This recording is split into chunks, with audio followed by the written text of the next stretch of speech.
এর তুলনায় আপনারা তো গিয়ে হজ ক্যাম্পে গেলে হাজিদের সাথে কথা বললেই জানতে পারেন যে আগের তুলনায় কেমন কি অবস্থা। কারণ আমারটা তো আমি বলাটা, আমি তো মনে করি আগের তুলনায় 100 ভাগ ভালো হয়েছে এবার হজ ব্যবস্থাপনা। কারণ নাই মশার উপদ্রব, রেপিং করতে তাদের পয়সা লাগে না, নেমেই তাদের পানি পাচ্ছে 1 বোতল, নেমেই তারা তাদের লাগেজগুলি, স্কাউটরা, সংগঠনের যারা আছে আমাদের লোকজন, খাদেমরা, তারা লাগেজগুলিকে নিয়ে রুমে পৌঁছাই দিচ্ছে। এবং ব্যাপার হয়েছে কি, ওই আল্লাহ 2 জন ফেরেশতা কান্দের মধ্যে রাখছে, মুনকির আর নকির, সব লেহে।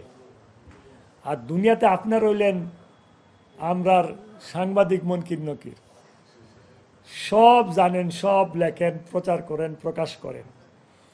আমি অনুরোধ করব আপনাদের কাছে, হজ ক্যাম্পে যান। এবার হজ কোনো বছরই টিকিট আগে কনফার্ম হয় নাই, কোনো বছরই হজ ক্যাম্পে হাজি যাওয়ার আগে ভিসা কমপ্লিট হয় নাই, কোনো বছরই হাজিরা যখন গাড়ি থেকে নামছে তারা তাদের লাগেজগুলি নিয়ে কাঁধে করে নিয়ে ভিতরে যেতে হয়েছে। এবার হাজিদের লাগেজ আমাদের লোকেরা কাঁধে করে নিয়ে হাজিদেরকে সহযোগিতা করেছে, তাদেরকে সাহায্য করেছে।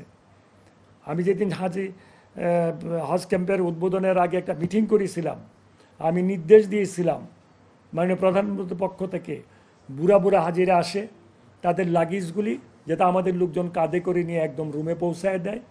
আর মাননীয় প্রধানমন্ত্রী 1 লক্ষ পানির বোতল দিয়েছেন, সেই 1 লক্ষ পানির বোতল হাজি সাহেবরা যখন এসে নামে 1টা বোতল পানির পায়। এবং শুধু তাই না, এই যে রেপিং করার যে বিষয়টা, এটা আপনারা এয়ারপোর্টে গিয়ে আমাদের হাজি ক্যাম্পে যান, গিয়ে দেখবেন হাজিরা রেপিং করতেছে, তাদের 1 পয়সা লাগে না। সরকার থেকে কিন্তু 1 পয়সা ব্যয় হচ্ছে না।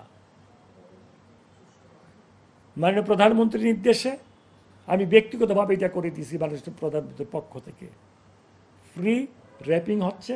হাজিরা মহা খুশি।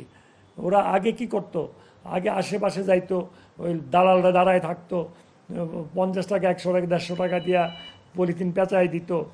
কিন্তু এবার তারা মহা খুশি। খাবারের মানের ব্যাপারে অনেকে অনেক কিছু বলে, আপনারা গিয়ে দেখবেন। এবার পর্যটনকে দায়িত্ব দেওয়া হয়েছে। পর্যটন কর্পোরেশন তো এটা সরকারের প্রতিষ্ঠান, খাবারের মানও অনেক উন্নত। আপনারা সাধারণ হাজিদের সাথে কথা বলে দেখতে পারেন। মশার ব্যাপারে, মশা আলহামদুলিল্লাহ আমিও চিন্তা করতে পারি নাই যে আমরা আল্লাহর রহমতে মশা এইভাবে নিধন করতে পারবো। এটা আল্লাহর তরফ। আসলে প্রতিটা কাজই আল্লাহর সাহায্য, আর কিছুই না। আল্লাহ যা চান তাই হয়। যেমন অনেক হাজি ক্যাম্পে আসতে, হজে যাবে, আয়সা থেকে তার সিট নাই, তার নামই নাই। আমি তো মাঝে মাঝে যাই ক্যাম্পে, রাত্রে 2টা 3টা পর্যন্ত থাকি। তখন তারা এসে কান্নাকাটি করে পড়ে। তখন সবচেয়ে বড় সহযোগিতা করেছেন এনএসআই আমাকে এই ব্যাপারে। আমি যখন দেখলাম একটা গ্রুপ এজেন্ট টাকা নিয়ে গেছে, তাদের নাম ছিল, নামটা বাদ দিয়ে দিছে, রেকর্ড আছে বাদ দিয়ে দিছে, টাকাগুলি নেই। শেষে আমি এনএসআইকে ডিজিকে অনুরোধ করলাম যে ভাই এই ঘটনা, উনি ওনার লোকদেরকে বলে দিল।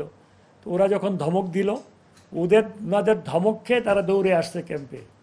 আমি বললাম টাকা দাও, তুমি না পারো টাকা দাও, আমরা ব্যবস্থা করে দিতে হজে যাওয়ার। তাদের চোখের পানি, তাদের কান্না, শেষে টাকার ব্যবস্থা আল্লাহ পাক করে দিয়েছি। কিছু শক্ত কথা বলতে হয়েছে টাকা আদায়ের জন্যে। যাওয়ার সময় তো যেতে পারছিল না। ওখানে যাওয়ার পরে আলহামদুলিল্লাহ আগের চেয়ে অনেক বেটার। যেমন তাদের কিছু বাড়ি ক্যান্সেল হয়েছিল,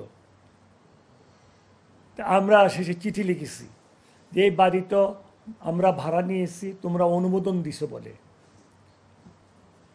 তোমরা অনুমোদনের পরিপ্রেক্ষিতে বাড়ি ভাড়া নেওয়া হয়েছে। তারপরে শেষে সৌদি কর্তৃপক্ষ এটা সুবিবেচনা করে এটা ব্যবস্থা করে দিয়েছেন। আসলে সৌদি কর্তৃপক্ষ অত্যন্ত সচেতন, এবং ওনারা কি বলবো, ওনাদের কাছে আমরা কৃতজ্ঞ। ওনারা যে সহযোগিতা এবং সাহায্য করছে এবার হাজিদের ব্যাপারে, আমি ওনাদের কাছে কৃতজ্ঞ। এর তুলনায় আপনারা তো গিয়ে হজ ক্যাম্পে গেলে হাজিদের সাথে কথা বললেই জানতে পারেন যে আগের তুলনায় কেমন কি অবস্থা। কারণ আমারটা তো আমি বলাটা, আমি তো মনে করি আগের তুলনায় 100 ভাগ ভালো হয়েছে এবার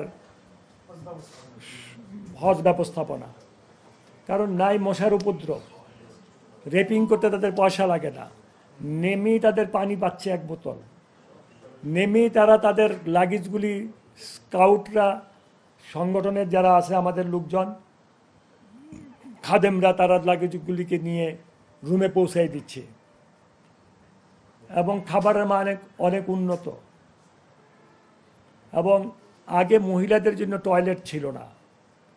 আমি এবার হাজি ক্যাম্প হওয়ার আগে নির্দেশ প্রদান করেছিলাম যে টয়লেট যেভাবে করতে হবে, যদি সরকারি নিয়ম কানুনে করতে অসুবিধা হয়, দরকার হয় আমি ব্যবস্থা করব, টয়লেট কাজ সম্পন্ন করতে হবে। আর এই টয়লেটের কাজ ইনশাআল্লাহ হাজি ক্যাম্প স্টার্ট হওয়ার আগেই সম্পন্ন করা হয়েছে এবং মহিলারা এবার স্বাচ্ছন্দ্যে টয়লেট ব্যবহার করতে পেরেছে এই প্রথমবার। গতবার অনেক কষ্ট করেছে তারা, আপনারা হাজি ক্যাম্পে গিয়ে দেখতে পারেন। আর মাননীয় প্রধানমন্ত্রী নিজে গিয়ে হাজি ক্যাম্প পরিদর্শন করেছেন এবং উনি সবসময় খবর রেখেছেন হাজি ক্যাম্পের সম্পর্কে। এই জন্যে আমরা সবাই সচেতন ছিলাম।